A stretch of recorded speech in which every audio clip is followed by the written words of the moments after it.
Dr. Mayank. I'm a board certified plastic surgeon and a diplomat of American Board of Hair Restoration Surgery, practicing hair restoration for the past 12 years in New Delhi. Today we are going to discuss about what exactly should be the criteria of deciding which technique of hair transplant is suitable for each one of us. The biggest question comes in front of any patient who's undergoing a hair restoration surgery is whether the patient undergoes FUE, which is called or so-called the latest technology, or FUT, which is relatively considered as a primitive technique.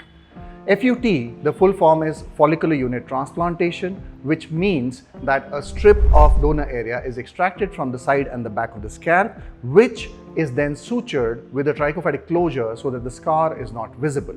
So the strip is not implanted as a strip itself. Individual segments are slivered, dissected, and individual follicles are then implanted onto the scalp. Exactly the same way how we do it in FUE. FUE is the follicular unit excision, where we punch out individual follicular units with the help of a motorized equipment and a sharp serrated punch. Whenever this extraction is done, the implantation is exactly done the same manner how we did it for FUT. Then comes the biggest confusion, where we are told the constellation of several different names and techniques, such as a direct hair transplant, a DHI, a perfect technique, a best technique. XYZ names have been given and talked about as patented advanced versions of FUE.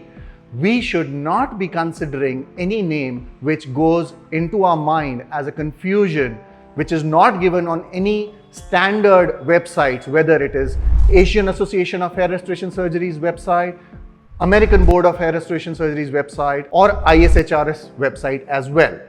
When we talk about hair transplants, only two techniques are universal, which is FUT and FUE.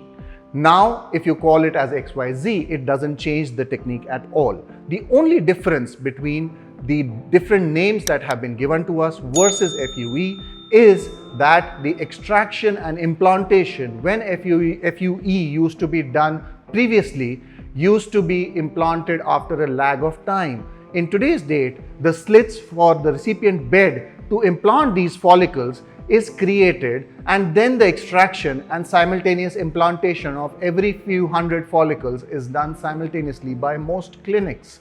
So there is no different technique which would not be FUT or FUE. And trust me, this is only the ways of extraction. A hair transplant result doesn't get over there. The implantation, the slit making, the recipient bed creation, and how we are giving the arrangement of follicles with the angles and directions of those hair is going to determine your naturalness of a good result. Coming to the discussion of comparison of different pros and cons of these techniques, a person who is in his young age with advanced grades of baldness running in the family should ideally be choosing a technique of FUT to preserve the donor for the future.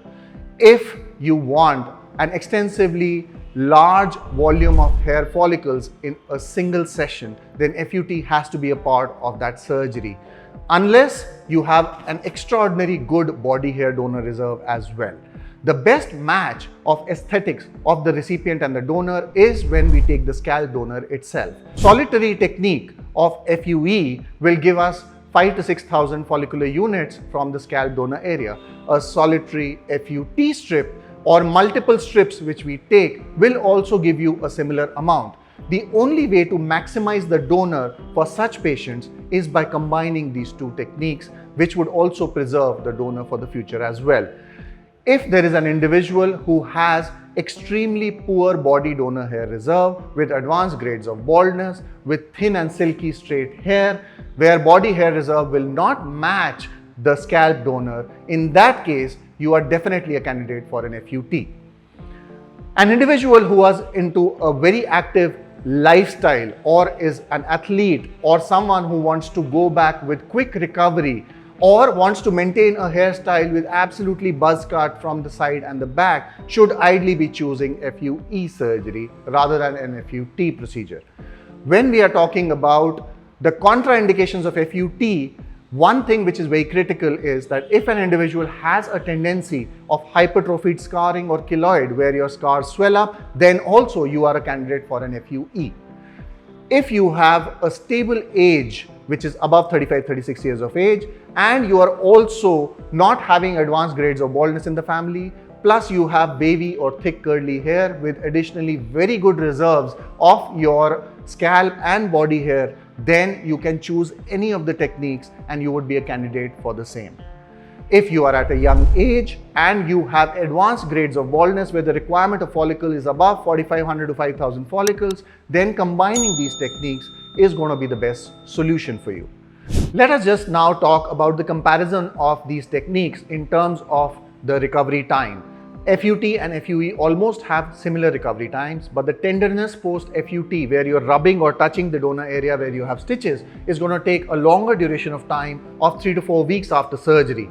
Whereas in FUE, the same relative tenderness would get over within a span of 7 to 10 days.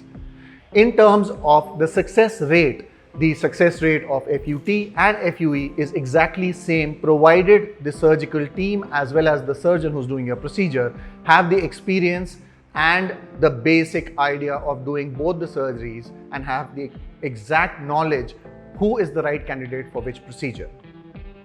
In terms of cost, it's a very variable question. So obviously, FUT and FUE involve extreme specific details which almost make FUT and FUE cost as similar.